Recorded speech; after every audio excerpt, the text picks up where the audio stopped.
Hello, Rudy. Good afternoon and welcome to the United Stands. The European Super League drama continues. UEFA have spoken and I've brought in a couple of people that I was just saying there. I've always wanted to do a live video with Thogden and Thogdad, and I am excited about it, but I'm just very sad it's in the circumstances that we're doing it.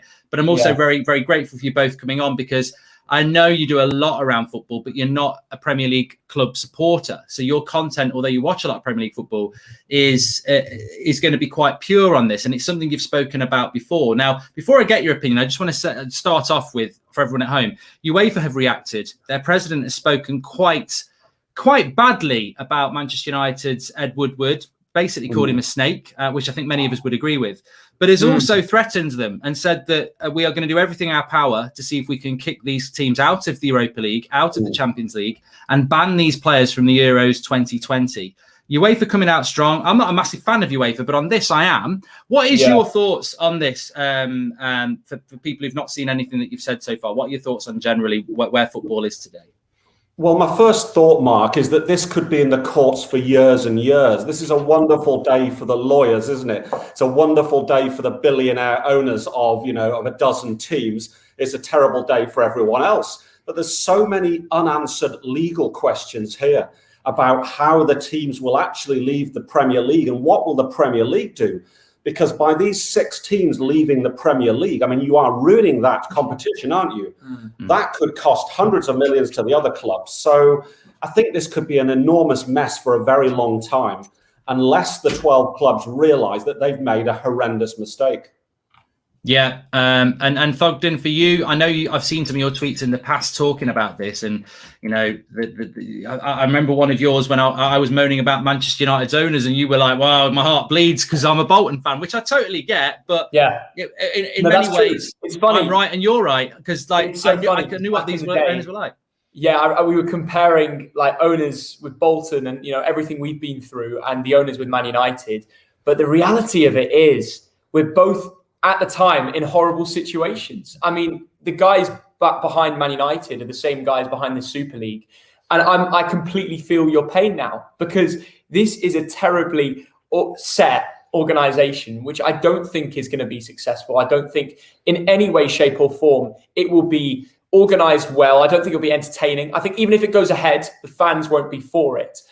As Bolton fans, we've seen terrible owners that have tried many different things in terms of change things as a football club, change around the organisation, the scheme, and it hasn't come off. And we're now in a very good situation with our owners at Bolton. But I feel your pain at United. The fact that these guys, now you can see their true colours now through the Super League, because it really is one big organisation where they're just trying to make more money. Yeah, and I think the scary thing about all this, Mark, is the vice chairman of the European Super League will be Joel Glazer. Now that is frightening to me, because this is not a lad who grew up kicking a football around on the road, is it? And that is my background. Growing up in North Lancashire, kicking a football around whenever I could. I think back to to my memories as a football supporter and as a kid. I think back to my family memories. I mean, my relative used to play for England and Darwin and Blackburn Rovers in the 19th century. Another relative played for Bury and Plymouth in the 20th century. And you think back over the years and think, this is all being trashed. This is all being treated by the likes of Glazer and Henry and all of these billionaires as irrelevant. And the other relevant thing, Mark, I mean, it's good that a United fan is talking to a Bolton fan, because as Bolton fans, we've seen Bolton in Europe. And we've seen them in the 4th level. Big now, the point is, that's the great thing about football. I mean, we hate being in the 4th level, but you know what? One day we're playing Man United at Old Trafford. Another day we're losing 7-1 at Accrington Stanley. That's football. Relegation, uncertainty, pain, tears, and occasionally a bit of joy. And all that has been trashed, because the new model is all about 12 clubs who will always earn billions, who will never go down. Things will never go bad for them. It's, I mean, I don't know whether you can see it. I'm wearing my, it's actually a replica 1968 Adidas top they did a few years ago. And this is the badge we wore in 1968 under Sir Matt Busby. And there's a story from Manchester Evening News I just saw there that senior Manchester United sources believe there are parallels with the defiance of Sir Matt Busby and the current regime's support for the Super League. I mean, that's, for me, you can go and jump in the sea with senior sources thinking there's any comparison with what Sir Matt Busby tried to do in the late 50s. And obviously, we lost a lot of players in 1958 coming back from a European tie. So Matt Busby had the foresight to see that European football was the way forward for clubs. He wanted to see the Manchester United playing Real Madrid.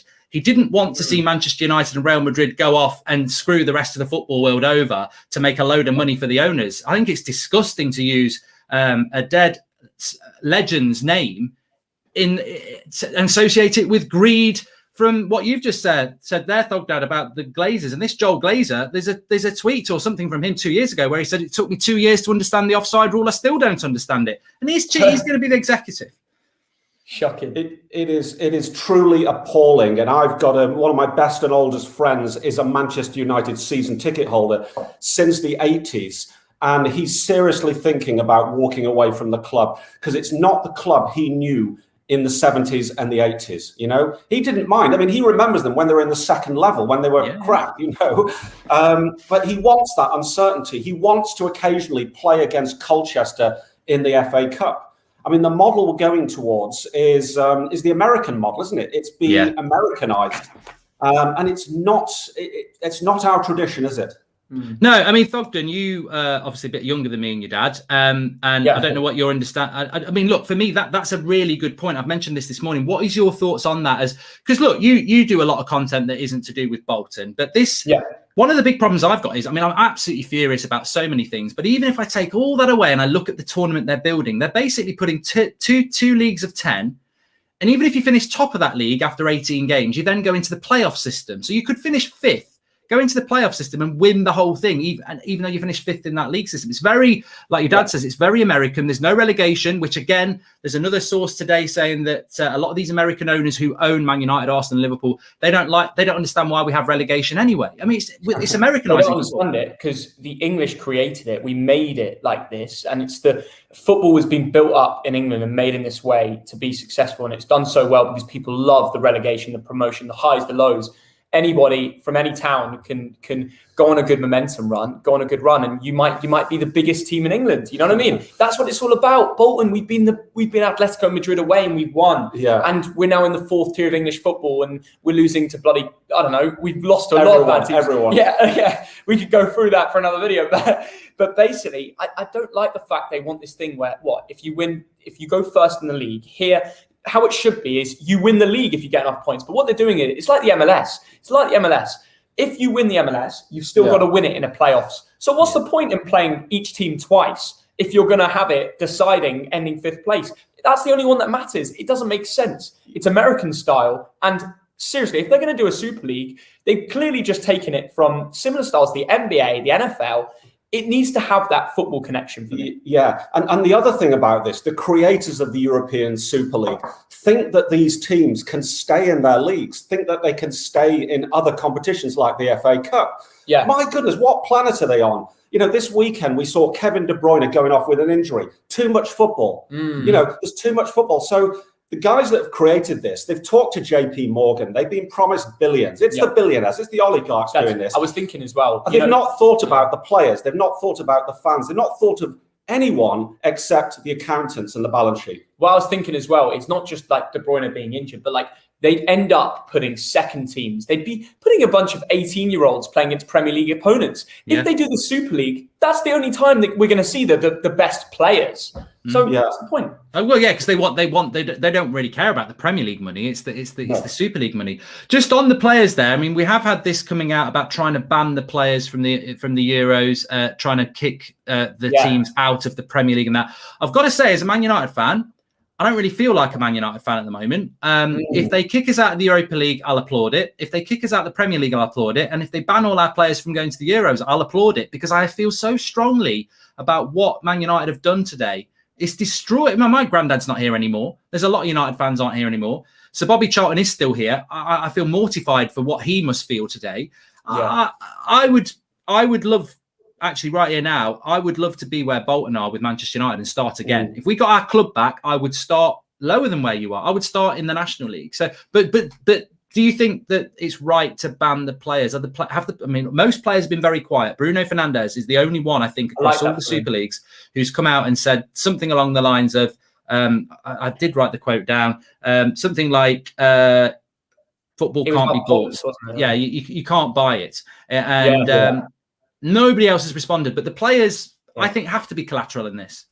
It's all about the Champions League history. He's just showing, like, you can't buy it, you can't fake it. If you get rid of it and we start again, there's no history to it. There's no real culture. That's what football's all about. It's all about looking back at the history. And this is why we're letting down our legends from years and years of building up Premier League titles. I think it's a joke. So. Yeah, I mean, I actually feel a bit sorry for the players right now. I mean, if you're Harry Kane today, what do you say? What do you do? I reckon a lot of players today are talking to their lawyers and to their agents and saying, where do we stand in all this? We need a big someone player. like Harry Kane is obviously a very proud Englishman. He's very proud of playing for England, representing his country. He wants to break Alan Shearer's goal-scoring record. And suddenly he's thinking, wait a minute, other people, the money men, have kind of, put a really difficult decision in front of me. Do I go and sign for Leicester and keep playing for England?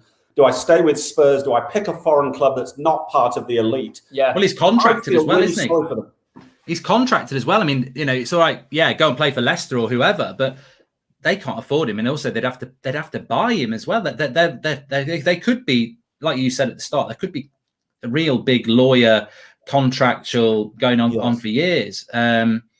But the interesting thing as well is that I was just talking to our graphics guy before I came live, and he was saying basically from a United point, because we're seriously talking about what we're going to do as a fan channel if this goes into the Super League, because we're so opposed to it. And it's like, even if we don't go into a Super League, they've thrown the grenade at fans, proverbially speaking, anyway, because they've basically said, you don't matter. You don't matter. We're doing this anyway. So, and even if they don't get away with it, they've still caused what I believe is horrific damage to football in this country. Yeah, and I also felt sorry for Ole Gunnar Solskjaer yesterday when he was interviewed, after the game, and it was clear, he's got no idea what's happened. They're not even talking to, the manager of the football club, and you, I mean, Mark, right now you look seriously down. Looking at you on the screen, it looks like someone's come at you with a sledgehammer. And really, I'm going to call around all my friends who support Big Six teams. What do you do now? Do you continue supporting the team? Do you continue live streaming when maybe your heart's just been ripped out? Yeah, well, exactly. And I think I must just say that because I said it on Twitter as well. Genuinely, I feel depressed, and genuinely, I feel low. I feel like, because I've been watching football since I was, in nappies, really. I vaguely remember games running around because my family loved football.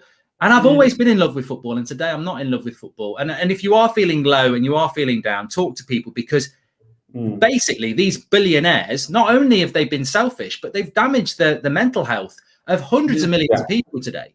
And nobody will talk about that. Sky won't talk about that because, it's all right when football matters more than anything when they're promoting a bloody Manchester derby. But when we're being subjected to this mental torture, no one's there. And I think a lot of people will feel quite depressed. There's a few things I did want to talk about and ask you. We've spoken about the Euros and that. I mean, look, I think I don't want to brush over that. The Euros are going to happen. What would you like to happen? I think we'll start with you and Thogden. What would you like to happen? Because I don't think we're going to go back to where we were even 2 days ago, where we're thinking, let's finish the season, let's see who gets the Champions League. There's a huge damage been done. So what do you think is the best situation out of this?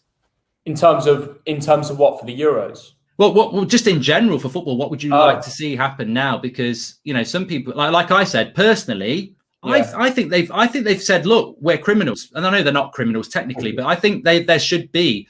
I think Man United should be kicked out of the Premier League, no matter what. I think we should be relegated for trying. It's sabotage, isn't it? Even if it goes back to normal, you think? I do. I think that there has to be a punishment because UEFA, they've had. I mean, Ed Woodward apparently had a conversation with this UEFA guy on Thursday and said, "Yeah, everything's fine." And the UEFA guy said he'd clearly already signed it. He's lied to me. And there's a quote here: "We didn't know we had snakes so close to us. Now we do." That's from the UEFA president.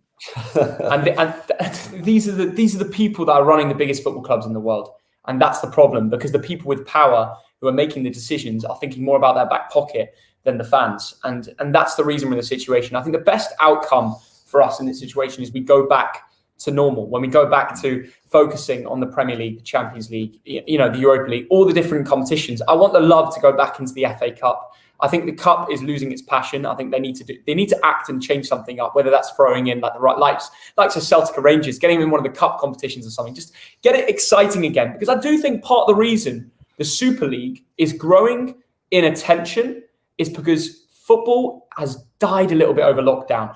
The passion for fans is not the same when you can't be in the stadium, when you don't hear that roar, when you don't hear the chanting.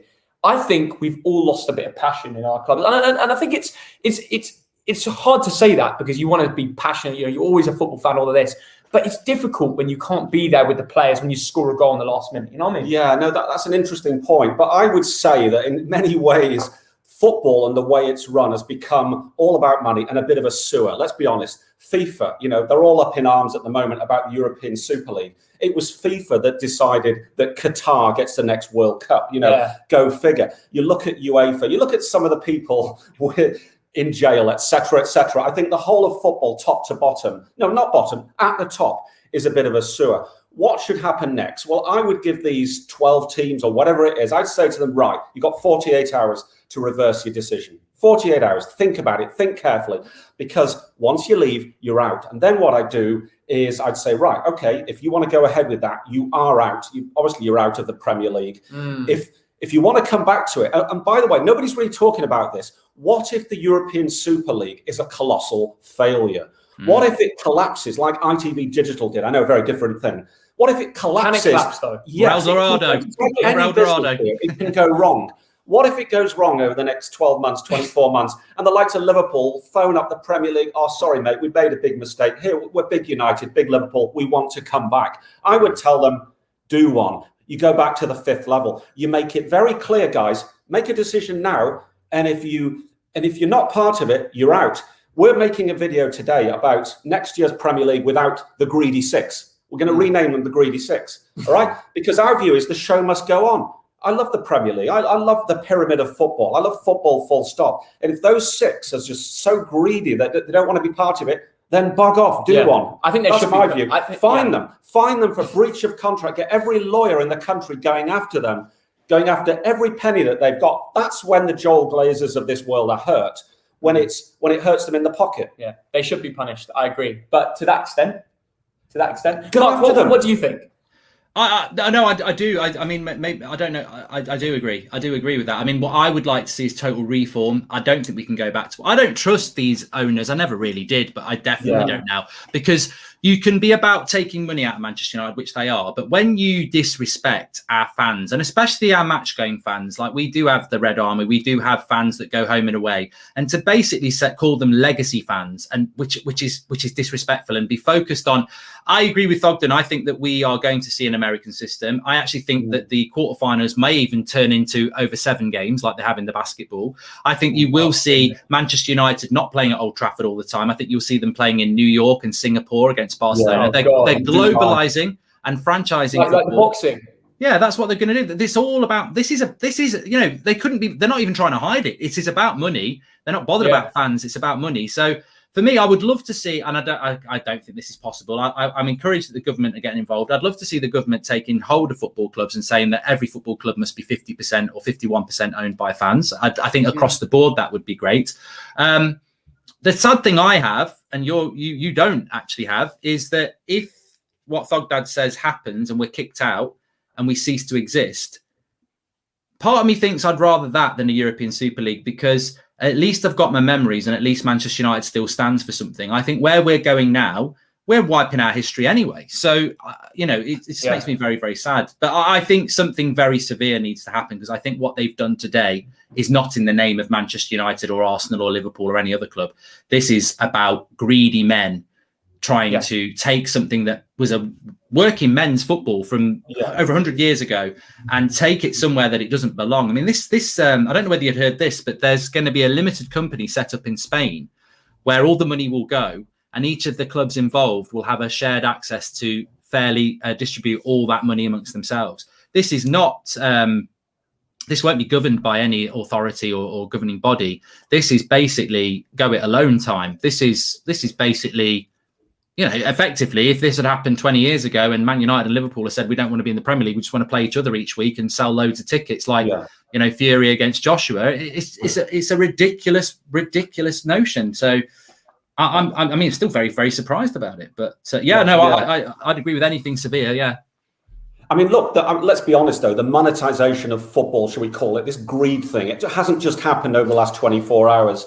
I mean, you've got to look at, you know, the involvement of Sky and BT and those massive contracts, the formation of the Premier League. Let's be honest, it's all about money. FIFA's driven by money. UEFA, we've talked about that. So I wouldn't just look at the European Super League and say it died over the last 24 hours. I think, you know, the malaise was there a long time ago. Last season, but before lockdown, we went to Germany and saw a lot of German football and absolutely loved it. And one of the things about the German model, as you well know, is almost every club, with 2 or 3 exceptions, are majority fan owned. And it's different over there. And it's a model that works in a richer country than ours. So that must be workable here. You know, get ownership, well, I say back into the hands of it, get it into the hands of fans for the first time ever.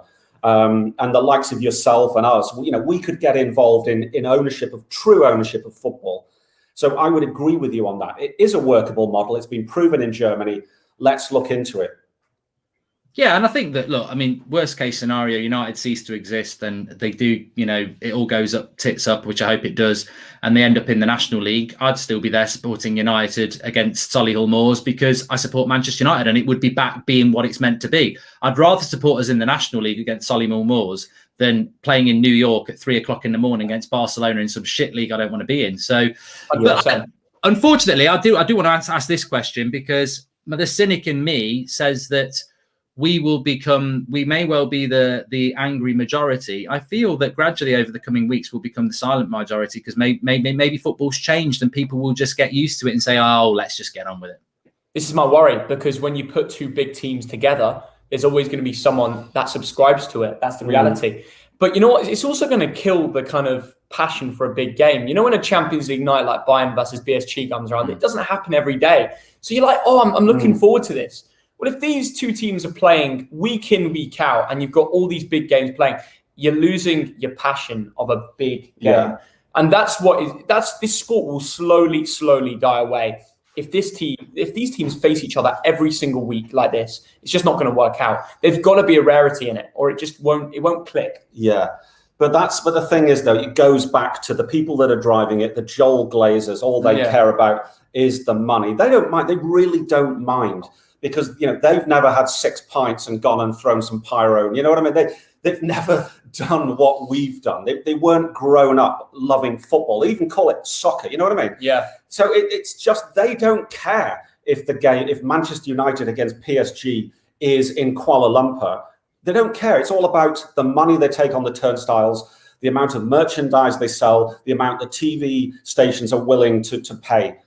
They don't care about that. Yeah, I mean, obviously, you know, we've come from different backgrounds and we care about the grassroots football. And obviously we came close. Bolton Wanderers as a club came close to going out of existence for very different reasons to Manchester United, of course. We just nearly went bust. And there, we would have supported, you know, if Bolton had come back at the 9th level as Bolton Phoenix, we would have supported them in the 9th level because we're true fans. Absolutely. You know, in inverted, I call myself a true fan. Having said that, you know, the Manchester United, you know, the Red Devils supporter in Kuala Lumpur or Delhi or whatever, I don't want to disrespect them. They probably will consume the new Red Devils FC, whatever you want to call it. Yeah. They'll probably pay their money for that. So, you know, Mark Goldbridge might not support them. My friend Graham, who supported them in the 70s, might not support them, but somebody else will. Yeah. So that's the worry, isn't it? Money talks. Well, I think that's it, because I was speaking to my wife about it a couple of hours ago, and she's not a football fan, but obviously it's all over the news. And she said, so what in essence they're doing is they're de-anglifying the English football clubs, and they're turning them into global properties instead of Manchester United. It basically becomes a franchise that's not based in Manchester because it's not an English club anymore. You lose that identity and you lose that sort of. You know, I've always argued against local fans because I think they can be quite tribal and a bit unfair on people who aren't from there. But ultimately, you're the ones being crapped on here from a very, very great height. But yeah, I mean, look, and the scary thing for me is that this is only the first step. if the first step is horrific, what's the second step? Because there's evolution here. Yeah, definitely, and it's worrying. I don't know what's going to come on, but like it's just not football anymore. And I worry for Bolton as well, and like lower clubs, because there's not going to be any. There's going to be such little focus on the Premier League after the top six leave. Like after they leave, then the League One, League Two, and Championship. Like there's not going to be enough interest there to keep going with this. And unfortunately, it's I know you're against the whole support your local thing. But like it's when football fans decide to support the big teams and stuff like that and support all this, it's part of the problem, because there isn't, at a time like this, if this goes ahead, there isn't enough backing for the lower football clubs now to keep them running and keeping it like a successful business. And if it's not a successful business, you won't get owners. And if you don't get owners come in, it's ultimately going to die. This is ultimately going to kill the lower leagues in grassroots football if this goes ahead. And it's really worrying. And I know right now, in the short term, it looks like a bigger problem for United fans and the time, because you don't want to be in that league. But it affects everyone. I do agree with you on that. And it's interesting because we're making this video, and it'll be out later, about the Premier League without the greedy six. Yeah. And it's interesting. So we're having to answer the question: who's going to win the league? Is it going to be Leicester, Leeds, Aston Villa, or Wolves, or West Ham? And I'm thinking to myself, oh my goodness, will I actually watch this football? No offense to any of those clubs. The beauty of Leicester winning the league 6 years ago is that they weren't big six. It was like a fairy tale, wasn't it? But that's gone. If Leicester suddenly are favourites to win the league, it's suddenly a different product. Yeah. And just the whole nature of the game is completely changed. Well, something just came out there, actually, from another United account, quoting a British newspaper, saying that Manchester United think that the threat to remove them from the Premier League is hollow, and they're very confident that they will be kept in it, probably for the reasons you've just said there. But I do agree with you, Thogden. I think that the one of my big concerns yesterday is that, and also, I mean, Bolton are a very big club with very big history from many years ago, but Spurs in this top six, I mean, I'm struggling with that. I'm struggling with why Spurs are in a super. I mean, if I'm an Everton fan or a Leicester fan, I'm like, hold on a minute. Yeah. What? How is this? I mean, or a Celtic fan or an Ajax fan? Like, what? The selection process just seems weird to me. It's very interesting we discussed this. Now, some of the Big 12 or Big 15, you've got the likes of Barcelona and Real Madrid, whose debt is, I think, over $1 billion in both cases. You've got the likes of Tottenham, who've just built this incredible new stadium, but of course have got an absolute huge amount of debt. Is it a coincidence that the European Super League is happening at a time when a lot of these clubs are really damaged financially by the COVID situation? And you wonder whether that is linked and whether that's why Tottenham is part of it. Because historically, I get it with Arsenal, Liverpool, Man United. But of course, Man City and Chelsea are nouveau riche. And Tottenham, they're just an above average size club, aren't they? So it is a bit weird. And it would be quite funny if the European Super League happened and after a few years, they're like, okay, Tottenham, you're not big enough, off you go. Suddenly they find themselves in this limbo. But how will it change over time? Will it be static? In 20 years' time, will the European Super League be the same clubs?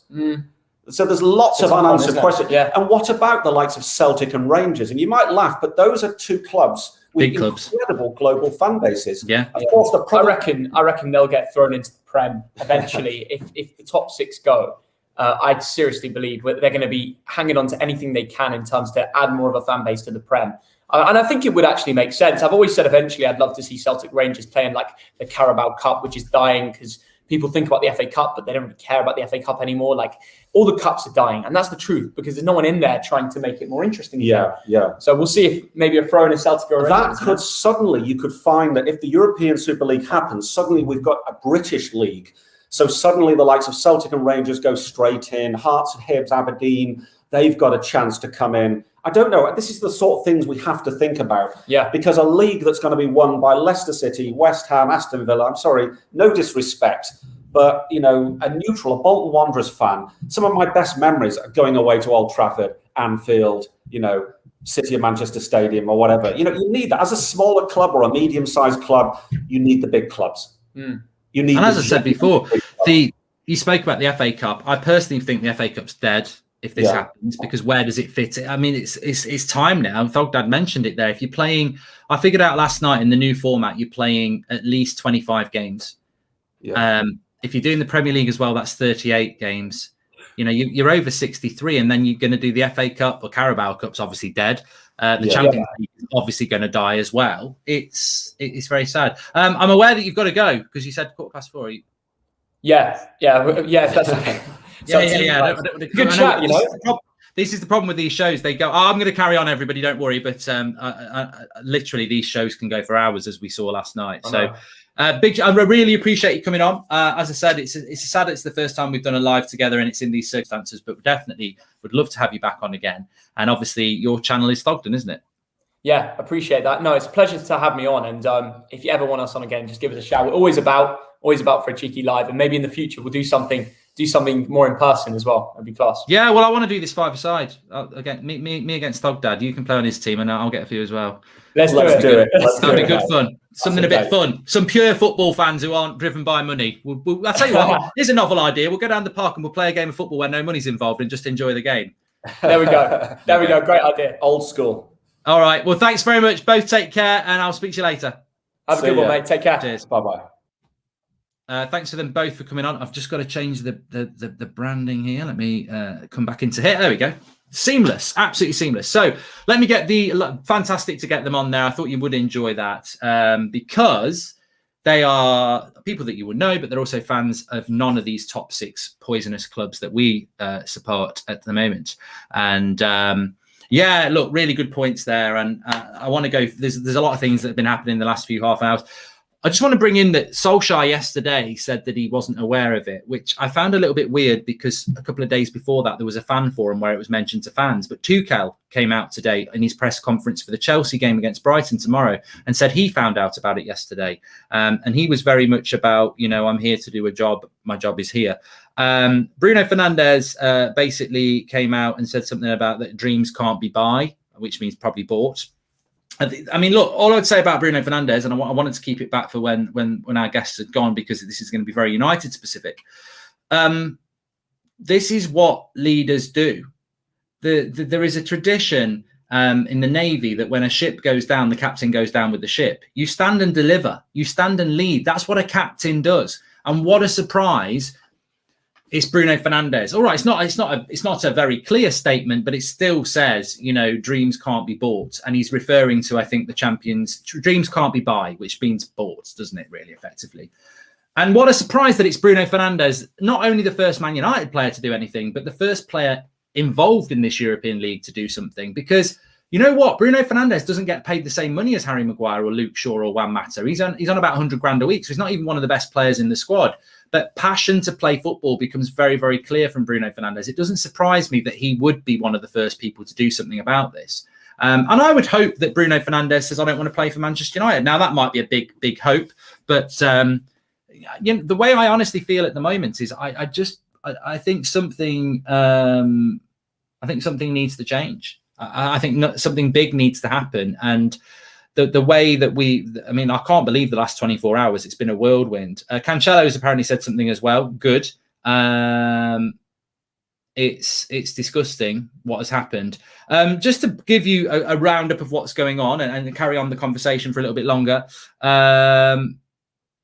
The share price of United's gone up, which they'll be very happy about. Nobody can stand the club and what it's done, but the share price has gone up, and ultimately it's all about money. They've apparently they're looking to secure deals with Disney, Amazon, Sky, who are going to pay more than double what the Champions League gets. So, all these companies that are reporting, it's a disgrace, yet they're negotiating with the European Super League. So Sky, with their Sky Sports News, they're being linked to actually paying for it. So screw them lot. It's all about money as per usual. 15 founding permanent members will win a Spanish company where they'll share the money out. And they're permanent members as well. Let's not forget, these 15 founding members are permanent members. So Arsenal, Spurs, Chelsea, Man United, Man City, Liverpool, they will always be in the European Super League, no matter what. No relegation, they'll always be there. Youth football. Now, this is a really important thing I wanted to say. I've not seen anybody say this. Manchester United, look, basically, put it all on a fire and burn United's history. That's what these owners want to do. The 68, what happened in 58, the 99, the Premier League titles, everything United have done is basically going to be thrown away. We don't care about it.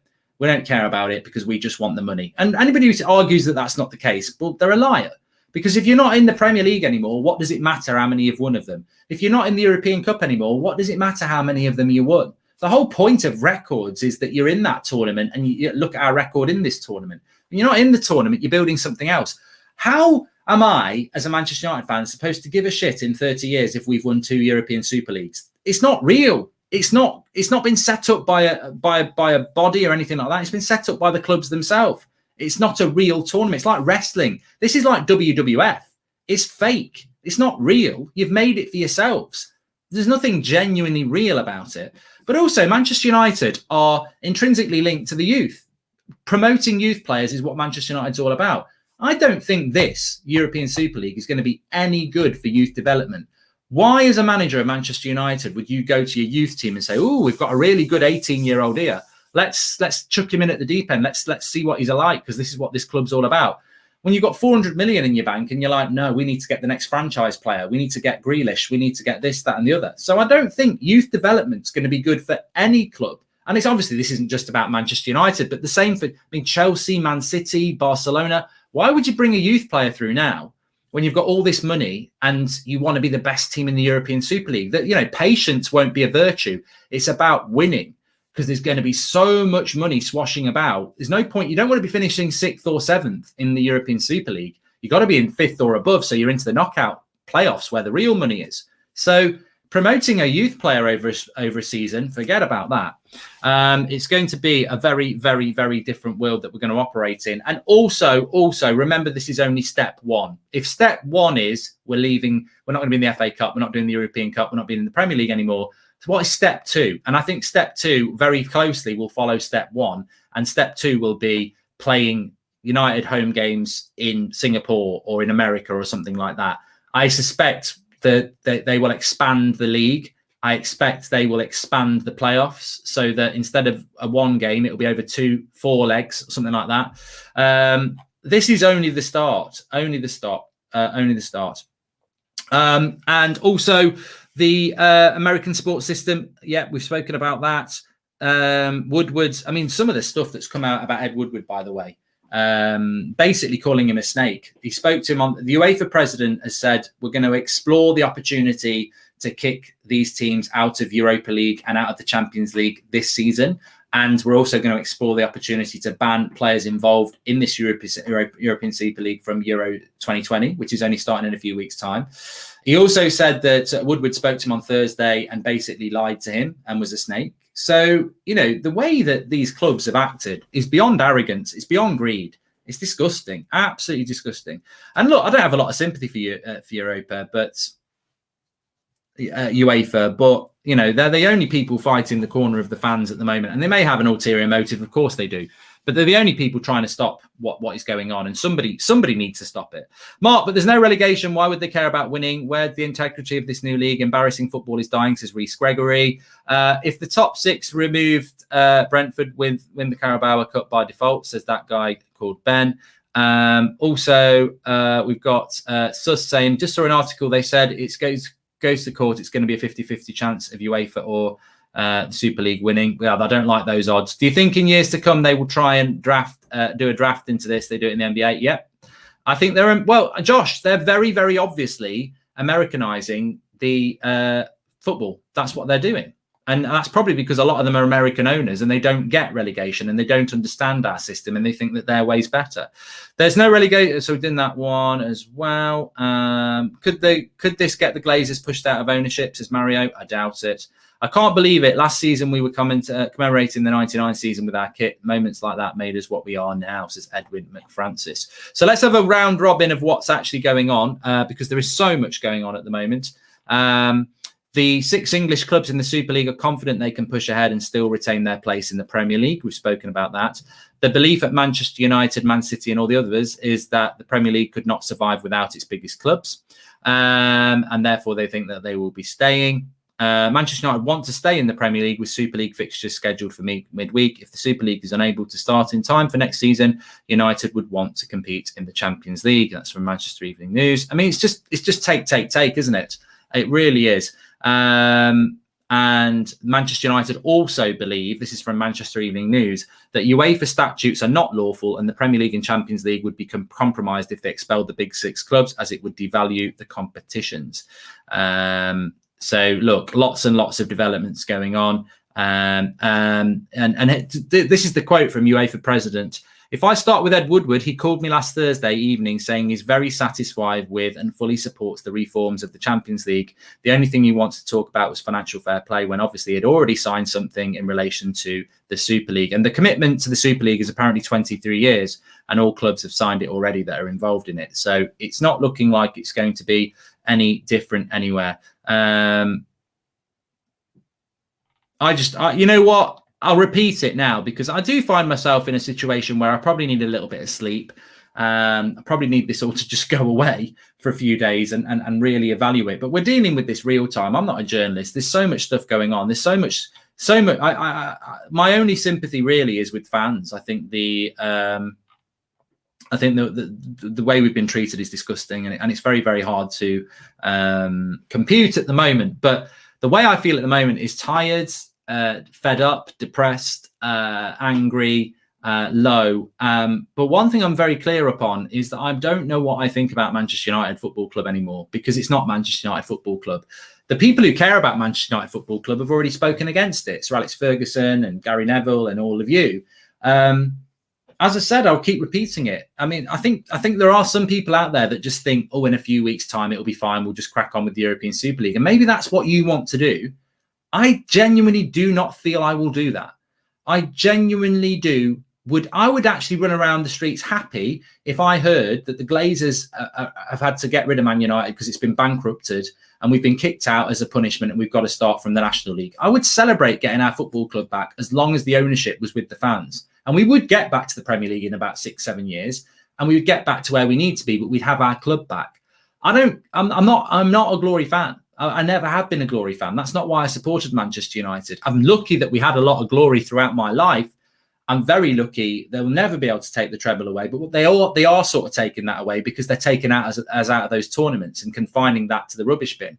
But I just want my club. I just want my club back. I don't want my football club to be managed by these parasites who are obsessed with money and are capitalists who are shitting all over everybody. I don't relate to that. So I would find it very, very difficult to support a football team in a league that really is just a money league with players that have turned their back on their morals as well. I'm supposed to sit there every day going, hello and welcome to the United Stand. So what a result last week. Brilliant performance by such and such. Oh, yeah, that reminds me of Cantona. I can't associate that Man United with this new Man United. I'd rather they said, Manchester United is over. This is a new franchise called World United. And then I'll go, yeah, fuck off. I'm just going to forget about you then, because I just don't feel it. I don't feel it. It's globalism matrix, as Daniel. But it doesn't feel like it's going to be Manchester United anymore. On its most basic level, if you're not in the Champions League and you're not in the Premier League, these are the principles I've always had. And people say, well, you're just scared of change. This is not change, though. Change is meant to be for the good. You know, a vaccine to stop COVID is something that, you know, some people would say not, but effectively in the masses is good. To do this in this way, I don't see it as good. I don't. 3 owners who want to make football soccer, and Levy wants to make something of Spurs, and the oil owners need to pay the supplier, says Steve Locke. Wolves are responsible for the creation of the European Cup, yet these big elite teams don't think deserve to play with them. It's disgusting. And let's not forget, Matthew Paul, as well, the FA and everybody who allowed the recruitment of Manchester United by the Glazers, you know, they could have stopped it as well. The pyramid of football is sacrosanct, stinks, non-negotiable, no promotion or relegation, and no point. We fans have to play in our biggest game now, and it's a fight we must win, says Bryce Shaw. And think about Bruno, like he's so passionate for winning the game, and now he's in the Super League, he's going to be pissed, says Draken King. And but you know what, as well, I enjoyed the Super Bowl, right? I don't watch a lot of American sport. I don't actually mind ice hockey. I don't mind basketball. I've never watched baseball. And I quite like American football. But as much as I like American football, I only really ever watch the Super Bowl from start to finish because it's too long. It's loaded with adverts. That's stage 3, by the way. The next thing in football is to keep breaking it up with adverts. That's definitely going to happen as well. We're not just going to have adverts at the start of the game and half time. There's going to be adverts pulled into games as well. We're Americanizing our sport. And I like the Super Bowl. I like the final. It's very long and drawn out, but I could never, ever follow an American football team week in, week out. It's too long. There's too many bloody games. And a lot of it is just pontificating to make money. And that's what they want to do to football. They are not going to... They're just looking to destroy football. That's what they're doing. Haggis Man says, I'm born in Norwich but live in Merseyside, so I used to support Liverpool, but now I support Norwich. That's 20 years of support gone.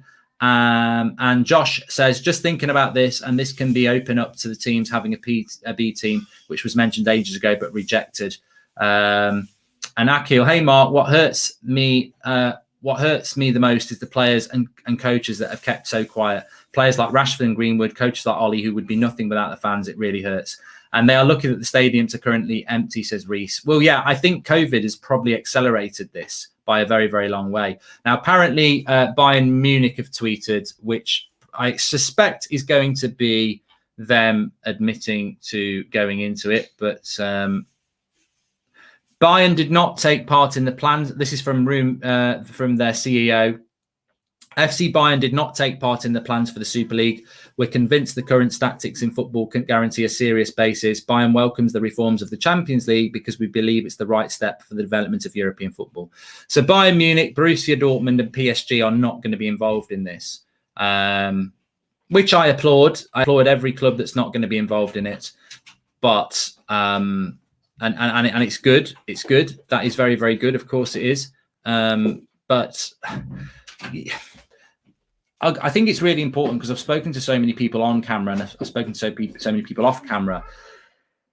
The issue that we have here is that the grenade has already been thrown. And therefore, even if this all stops, where does it go next? Like, where do we go next? We already know Ed Woodward and the Glazers don't care about us. We already know they've tried to sell us up the river as fans to make millions and millions and millions and millions and millions in a shitty league that just basically, makes them very, very rich. I mean, ultimately, no pure football fan would sign up for the European Super League because it's got no credibility. It's like I said, it's like the World Wrestling Federation. It's owned by the clubs that are in it, which makes it very corruptible.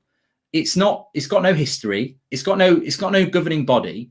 It's basically 15 super clubs controlling the money and playing each other in their own created tournament. It's like a custom league on FIFA.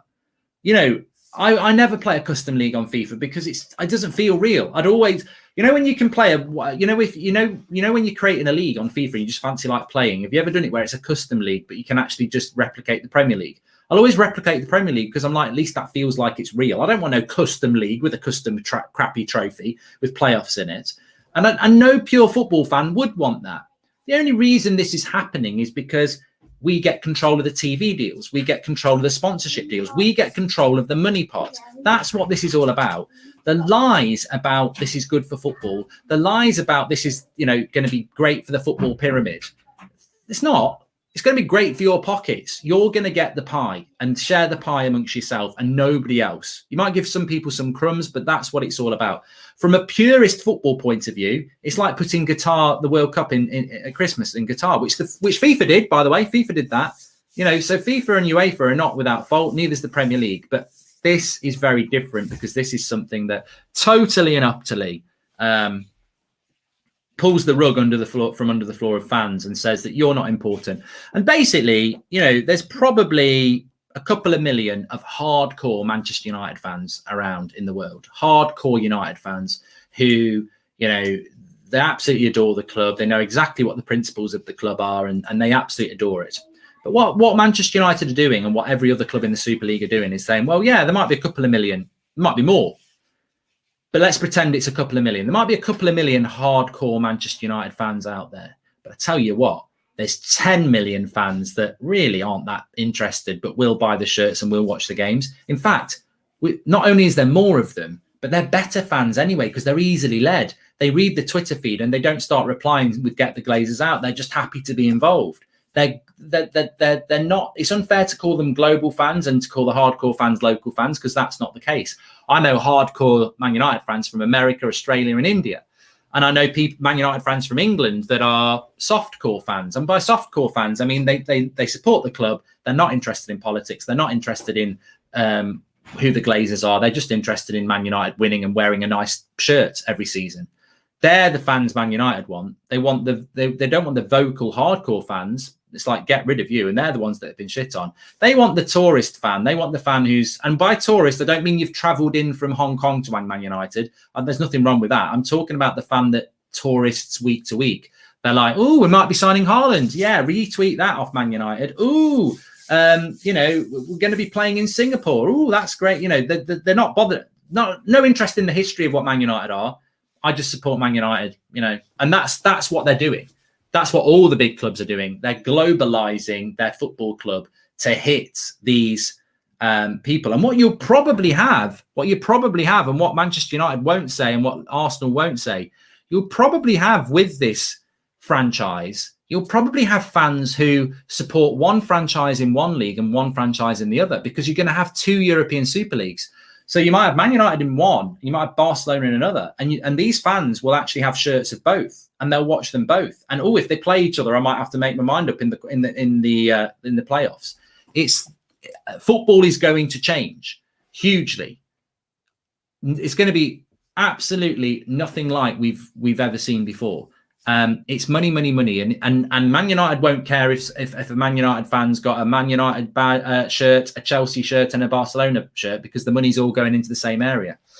Half and half kits, yeah, we've seen it coming. And also you've got the people who are who just support specific players as well.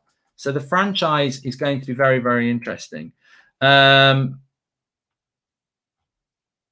Somebody just said Harry Maguire tweet. I wish there was a Harry Maguire tweet as captain of the thing. I hope behind the scenes that there are things going on in relation to players, and they are really pushing hard to make reform. But my fear is that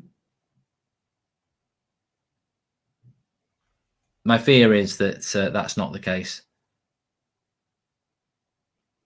That we're not that there's something else going on. I was told today by somebody that and it's only a rumor, so you've got to take it with a pinch of salt, but I was told today that players and managers have already been told that they'll be well incentivized for backing this Super League, and well incentivized means that their wages will be going up quite considerably. So look, money talks as well. I mean, I don't know what you think about this. The Super League clubs could be out of FIFA 22. There's a possibility that Konami, the developer of Pro Evo, will try to snap up the rights to Super League and its clubs. Juventus are already totally exclusive to Pro Evo. So obviously, I mean, look, that's just gaming. I don't think many people really care about that, but those sort of things are going to happen as well. Bayern not part of it, as we know. I mean, look, where we go from here next is something I want to ask you. Where do we go from here next? What do you want to happen next? Because I said it to Thogden there when he was on before. I don't think we can.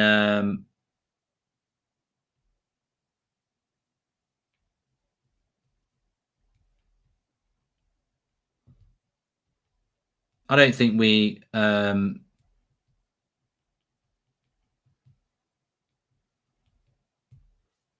We're never going to go back to what happened before. Some people think that we will, but we can't go back to what we had before because they don't want to go to what happened before. People think, oh, maybe they'll realize they can't do it and go back to what happened before. But it's like being cheated on by your partner, isn't it? You can't go if you're a happily married man or woman yesterday, and then you find out that your love of your life is cheated on you today, and they say, oh, I made a really big mistake. I want to stay with you. in the back of your head, you're like, well, it's not the same anymore. You've betrayed me. And that's the problem that we've all got with our clubs. If you're a supporter of a club that's in this European Super League, they've betrayed the trust. And some would say the trust wasn't really there anyway with the Glazers and people like Ed Woodward, but there was a level of something that's disintegrated now. So where do we go from here? We can't go back to what happened before, because that will always be expected. I mean, I never knew that. The thing is, I never knew that announcement was happening yesterday. It came from nowhere. And even if it doesn't happen now, we'll always be thinking they're trying to make it happen. They're going to try and make it happen. So I think the future, as far as I'm concerned, needs to be something very severe. And we'll talk about that in a minute. Lou Brown says fans outside Europe are happy with Super League as they're tired with UEFA corruption, and they think big clubs have been franchises in the last decade. Well, and you're the eyes that the clubs want, because I don't think you are attached as some people are to the clubs, and you probably think it's a good idea. Karim says, I've been diagnosed with severe depression. This is clearly making my health worse. Privileged to watch the team in the OT. All I can say is rich people always think they can get away with it. There's a very, very serious point there. If you are feeling down and depressed, because I feel down and depressed about this, it's, football's my life. It always has been. And, to genuinely be thinking, well, what is my football club? Because it doesn't exist anymore. I mean, you can't have people saying Manchester United's a religion and then be told, oh, it's only a football club, if just crack on. Like, the principles of what you believe in. We've cried tears because of this football club, happy and sad. What's happened today is inflicting mental torture of different levels on hundreds of millions of football fans. That's what these greedy bastards have done. And that's the fact. And people can say, well, that's a bit sensationalist. Don't tell me it's sensationalist when I've been there in February crying about memorials for our Busby babes. And I've been there crying over results that when we've won. I'm being melodramatic now because our club is just disintegrated in front of my eyes in 24 hours. Of course I feel down.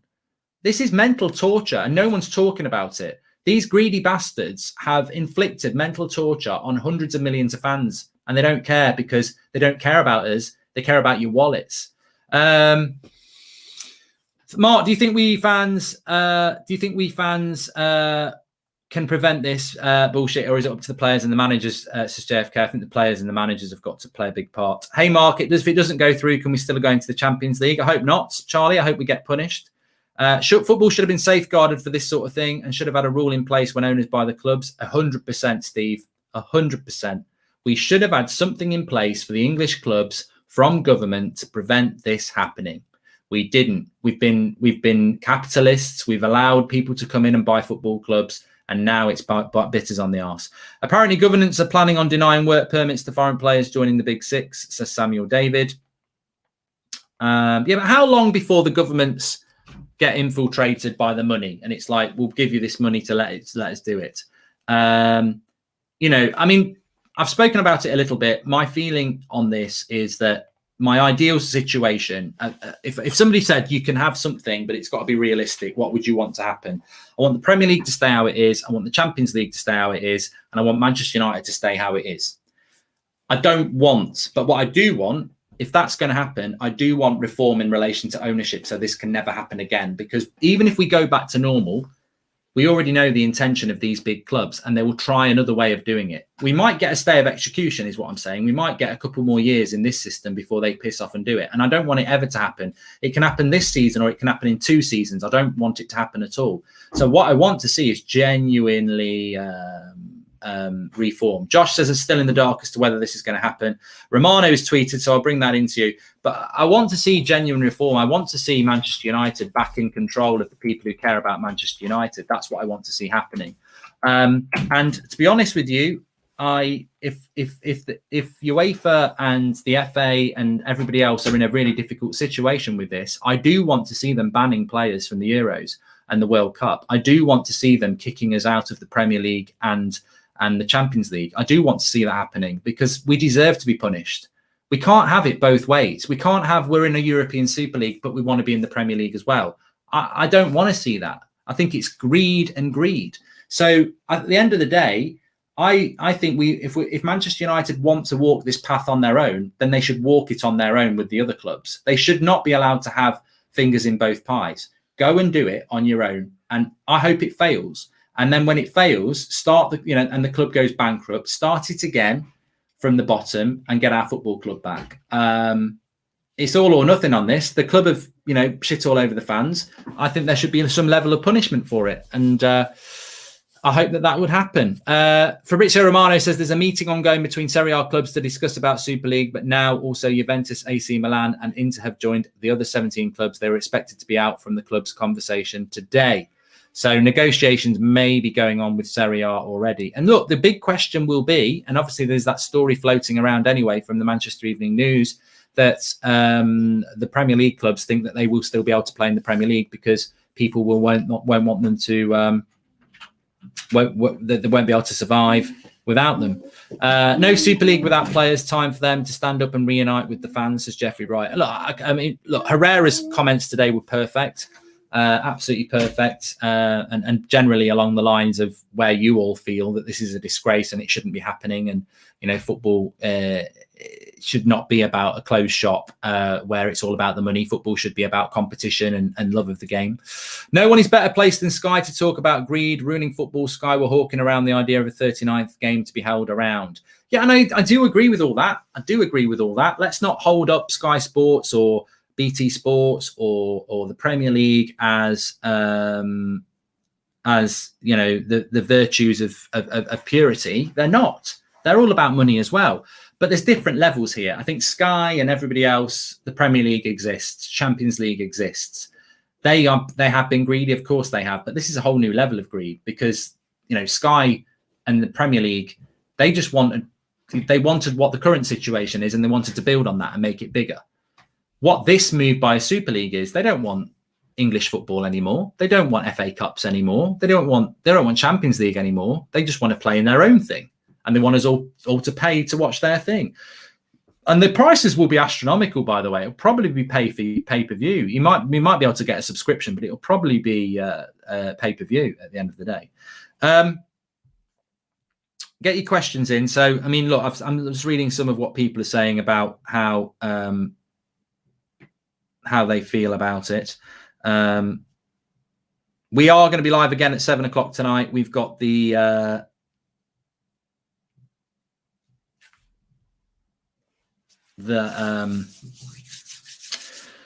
Sunday night. I'm tired. I'm really. I'll only ever tell you the truth. I feel devastated, which has made me very tired. I'm very tired because the news is constant and it's bad news. It is exhausting, and I'm sure it's sad and exhausting for all of you. So you've got to protect your mental health here. I'm not being dramatic. You've got to protect it. Get some time out, go for a walk, have a nice meal, spend some time with your family, because this is really difficult. If there are different levels of football fans, there definitely are. There are football fans who it ruins your weekend when you lose, and there are football fans who just go, "Oh well, it's only a game," but they still support Manchester United. Manchester United want to appeal to the fans that go, "Oh well, it's just a game. Get me the shirt." They don't want the fans who are like us, who are obsessed with it, who care about it so deeply, who feel like it's a family member. They don't want us. And it's those fans of us who are distraught, whether we're Liverpool, Man United, Arsenal fans, whatever. Haytan says, events like the Tour de France, the Champions League, the Premier League, the Olympics are all prestigious because of their history over generations. This is robbing that history from football. I agree. But you've got to protect yourselves because no one actually gives a shit. No, they don't care. And the funny thing is, Manchester United over the last year have done a lot of good things, the NHS things. They've spoken about mental health. They've done a lot of positive things. And then yet today, they've done sod all to think about the mental health of their fans. They've done nothing. There's been no real statement. There's been no real conversation. It's like, we are the club that care about our fans. And that's what they sell themselves. We care about you. We care about our fans. And then over the last 24 hours, it's just been, we've learnt it from other clubs. We've learnt it from the media. There's been no explanation. There's been no appeal to Manchester United fans. You've got your information from everybody else. You can get it from them. You can get it from Romano. You can get it from Sky. You can get it from Chelsea, but you're not going to get anything from us. Piss poor management from Manchester United again, because ultimately the stock price has gone up and that's what it's all about. It's risen. Manchester United's share price has risen 10% since the announcement of the European Super League. And that's all they'll care about. And that makes me want to throw up, because that will be all they're bothered about.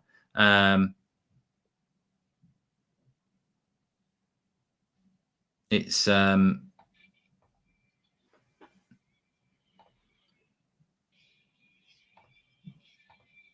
I don't know why I've got that coming on. Sorry. It's just a clip I've retweeted if you want to check it on @MarkGoldbridge. So the stock price has gone up. And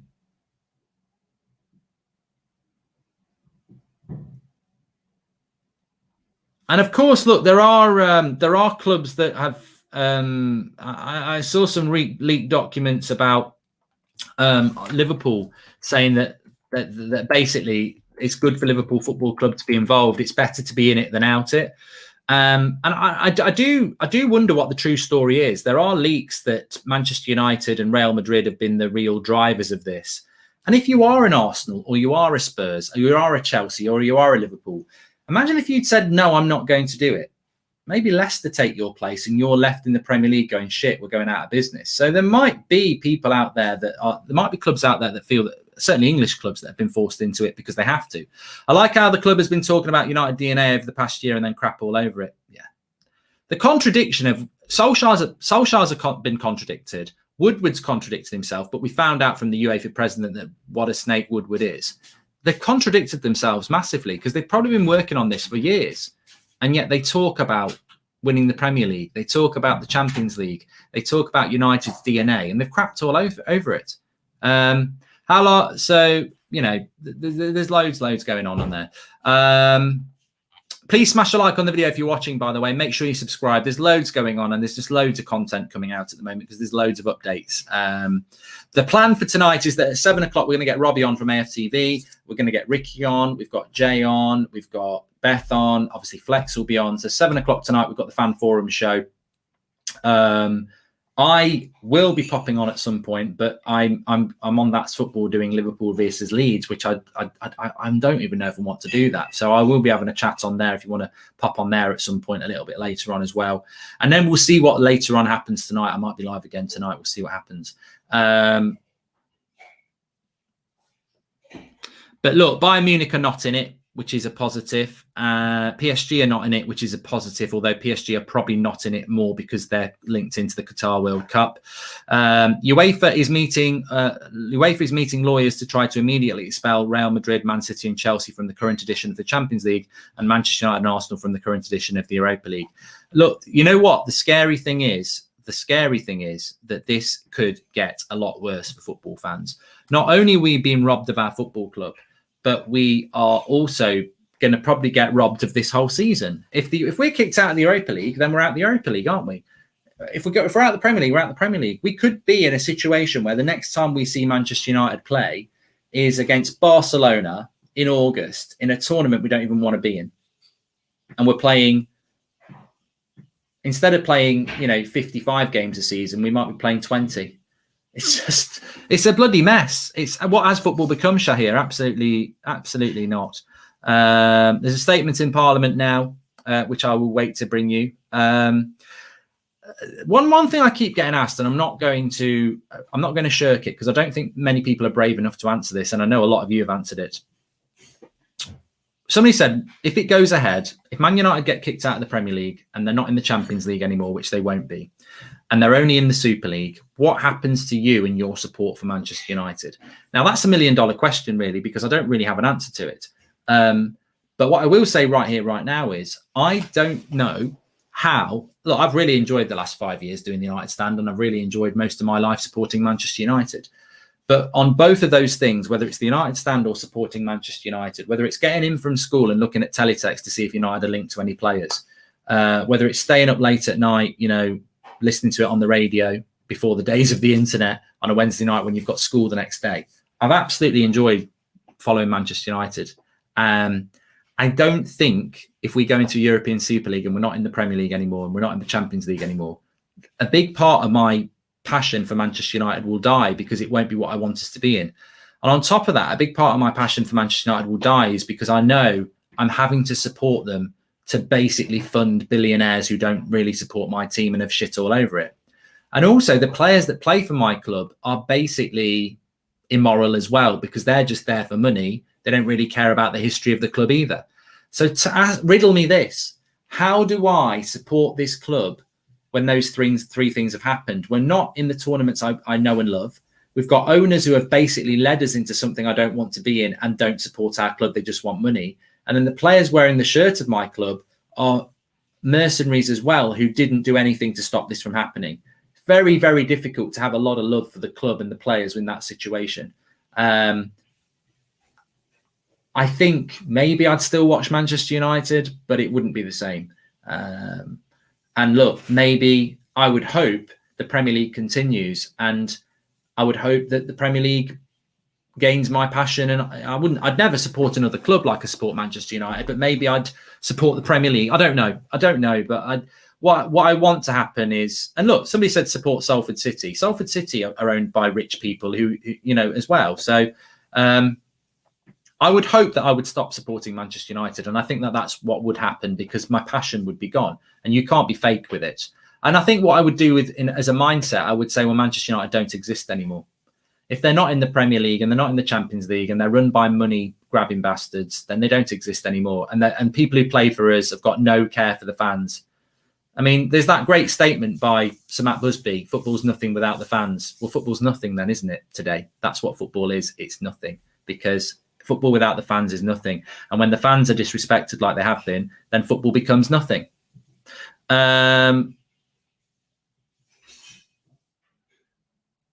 I mean, this is one of the most disgusting things as well. We keep getting these disgusting things coming out. Senior Manchester United sources believe there are parallels with the defiance of Busby and the current regime's support for the Super League, a 20-team concept that would effectively end Manchester United's participation in the Champions League.